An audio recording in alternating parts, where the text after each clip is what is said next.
How to make a Pinterest account public. Hello guys, this is Atticus and welcome back to another tutorial video. In today's video, I'm going to teach you how you can make a Pinterest account public.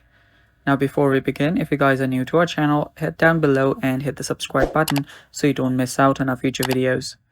Also, press the bell icon so you get notified when we release our new videos. Now let's get started. So the first step you will need to take is open up your Pinterest and make sure you're logged in into your account. After that, you can head over to your profile icon on the bottom right and then tap on the profile icon on the top left. After you're there, you should be on your account and there you should find your settings. Right under there, you'll find profile visibility. Head over there. There you will see private profile option. Simply toggle the button off. After you've done that, your profile is now public. And that's how simple it is. And that's it for today's video. Thanks for watching. Stay tuned for more upcoming tutorial videos and bye-bye. Take care.